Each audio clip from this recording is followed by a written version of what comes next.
we've checked out Alice in Chains a couple times on the channel, and they're just one of those bands that are like kind of surprising that I've never listened to until this channel. And we have, I think, 3 reactions up there. It's like Wood, Man in a Shell, I think is what it's called, and then there's one more. But today we're reacting to Nutshell. And you guys always show out for these reactions, and it's always a good time, dude. I've loved everything that I've heard from them so far, and they're such a legendary band and so influential to so much of the music I even listen to now that, like, I've got to pay respects and check out more of their stuff. And you guys wanted me to check out some more of their stuff. So one of the popular things was Nutshell, and I'm going to check it out now. It doesn't look like there's a music video, so I think we're just doing the audio here. But I'll still pull up the little, like, video that they have playing and stuff like that, or at least the picture or whatever they got. But yeah, my name is itsandiroo. If you guys don't know, on my channel, I react to classics. Classic rock, classic pop, classic metal, classic hip-hop.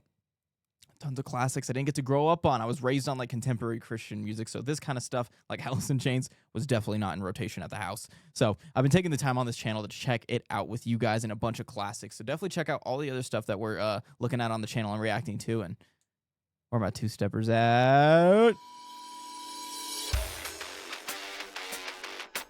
Right here.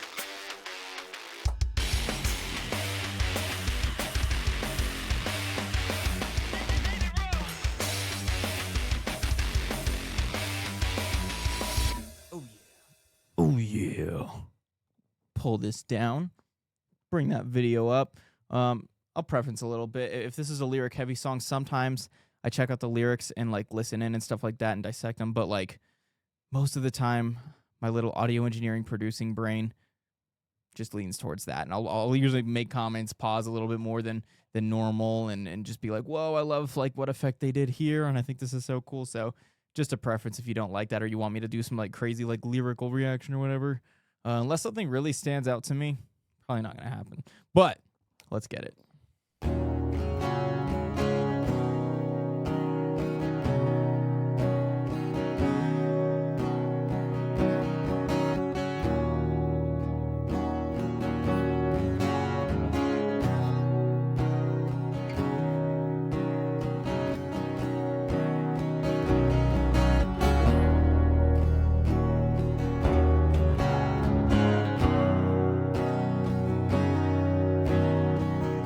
Having such a hard time trying to figure out like the time signature here. It was probably just 4/4, but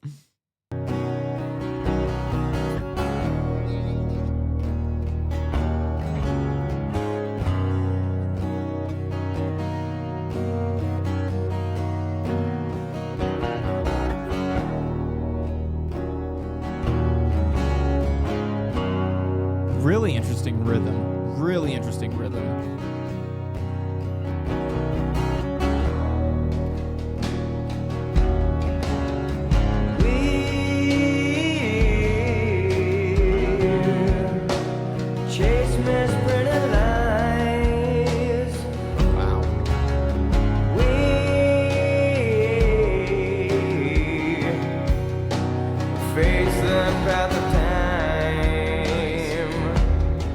Like I said, very interesting. What do you not chord progression? I almost said chord progression, time signature that we're hearing here. It might just be normal. Sometimes they like to trick you a little bit, play some interesting rhythms. It's like some prog stuff sometimes, but I'm not gonna get too caught up on that. His voice sounds probably the best that I've heard it so far.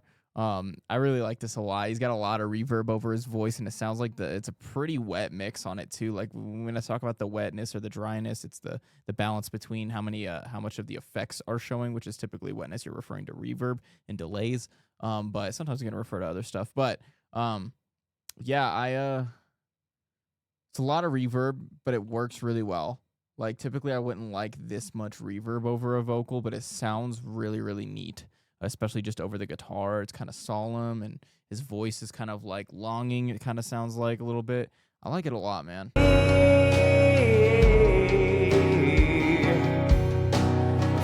the path of time, and yet I fight, and yet I fight this battle.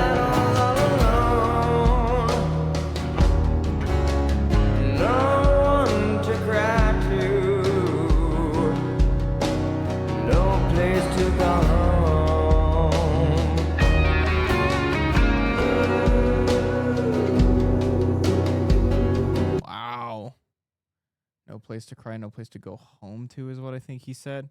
See, now I gotta look up the lyrics, guys. This one's a heavy one, I think. Nutshell, Alice in Chains, lyrics. We chase misprinted lies. We face the path of time. And yet I fight, and yet I fight. This battle all alone, no one to cry. So yeah. Yeah, this is a heavy one. Oh my God, it's so short. What?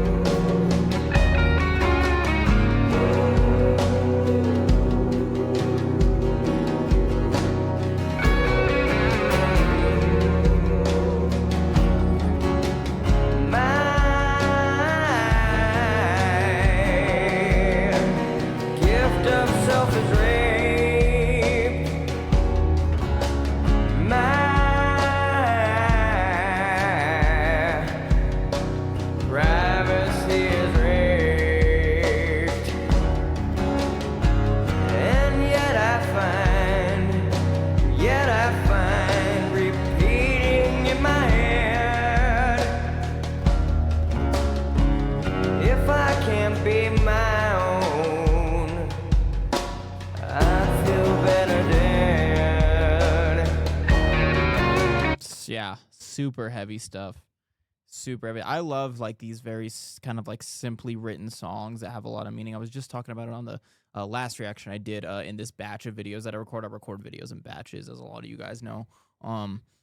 And yeah, the last song I did, I reacted to Deftones for the first time ever, actually, which is kind of crazy. But I reacted to Change, and it was another song kind of like this that was very like not a lot of lyrics, but a lot of meaning behind it, you know. And that's what you get a lot of times with metal. If you don't listen to a lot of metal, which if you're on an Alice in Chains reaction, you probably do.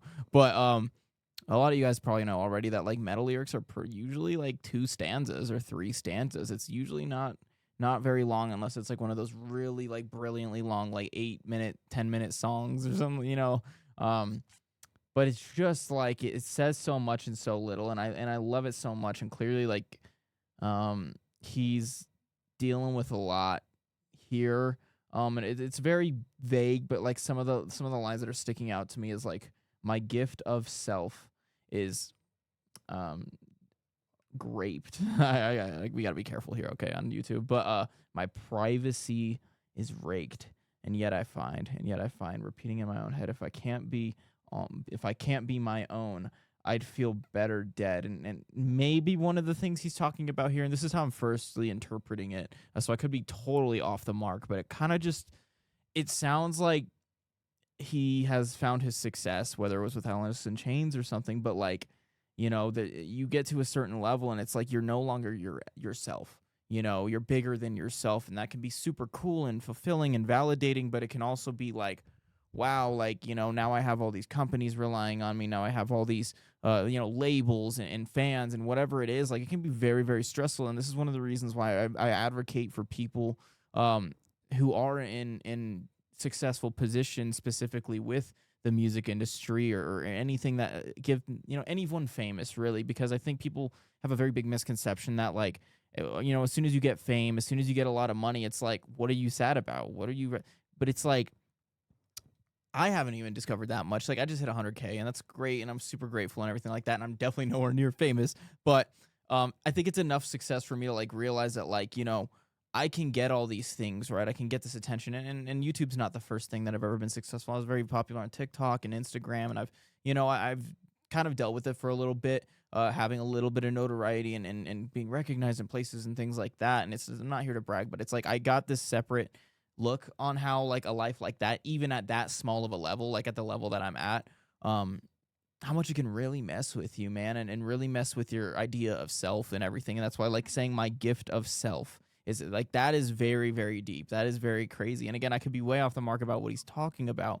But you know, as someone who came from like a very, very like unprivileged position where I was very poor growing up, single mother, multiple siblings, the house was not very stable, you know, not to put all my personal stuff out there, but it was very much like stripped of a lot of the things that I needed as a kid growing up, including finances and stuff like that. So it's like to be in a better position now where I have a good job and I have this and everything that I'm so grateful for, and I would never complain. I would never want to give it up. You know, I love what I do, but it's like, I think that's like one of the hardest realizations, is that like attention and money and whatever it is can only go so far. And I personally, and a lot of people aren't gonna be able to relate to this. Again, I could be way off the mark on this song, but I just think that it makes me feel disgusted that people will think that because you are famous or because you have notoriety or because you have success, that you're just supposed to be happy all the time. And I think that's the part that hits the hardest the most for people who are successful is they realize they think that too. I thought that. I'm sure he thought that. That like, oh, if I just had this money, if I just had this house, this car, these fans, these tours, whatever it is, I would be happy. And then you get there and it's like you can acknowledge, yes, this makes me happy. Yes, I'm very grateful for it. I'm very privileged to, do what I do now. I worked hard and it's paying off. But you still have this hole inside. And no one escapes that. And if you need proof, look at billionaires who just need more and more and more and more, right? Like the human body has an amazing ability to adapt to anything. So it's like you can give anyone any amount of money and they might be happy at first. That's where like, oh, well, I would be happy if someone gave me $1 million. Money does buy me happiness. Sure, you might be happy right then and there, but if you were given $1 million every single day for the rest of your life, you're going to find that you still have problems and you still have depression if you had it before, and you still have parts of you that money can't fill, very grateful for everything I do. I'm sure he's grateful. Alice in Chains is very grateful for everything that they have and any band and any success. But I love this, and this is just my interpretation of the lyrics. I love I started off saying, sorry if I don't like go deep into the lyrics. That's my interpretation. I could have just been totally rambling about something that had nothing to do with the song, but that's maybe what this could be about. Let's just keep listening.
Fade out.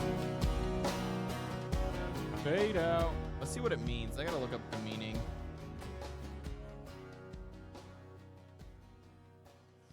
Okay, addiction. Addiction. Wow. Okay. So we're a little bit off on that one. But yeah, it's about profound isolation, severe depression, and the agonizing weight of addiction. Written by the band's instrumentalists and sung with raw vulnerability. By late frontman Lane Staley. I think that's how you pronounce his name. The song reflects a suffocating sense of loneliness and loss of personal control. Yeah, it's definitely some of the vibes I got from that. Cause dang, yeah, very heavy stuff. So I was a little bit off the mark, but that's okay. Yo, amazing song, dude. I think that's the favorite one that's my favorite Alice in Chains song that I think I've checked out by them so far. Rooster was the other one we checked out. Anyway, yo. I have a membership if you guys want to check that out and you want to sign up for that. We drop videos early before we drop them to the public. So if you want to sign up, that's totally cool. But if not, your regular subscription means the world to me anyway. So don't even trip, honey. And anything we drop over there on the membership, we eventually drop to the public anyway. So you're not really missing out on much if you don't. Other than that, my socials are in the description if you want to check out my life outside of the reactions, and definitely check out the other reactions I've done to Alice in Chains, dude. They're a great band. Love everything that I've heard from them so far, but this is definitely my favorite. So I'm going to get my butt out of here, guys. Peace.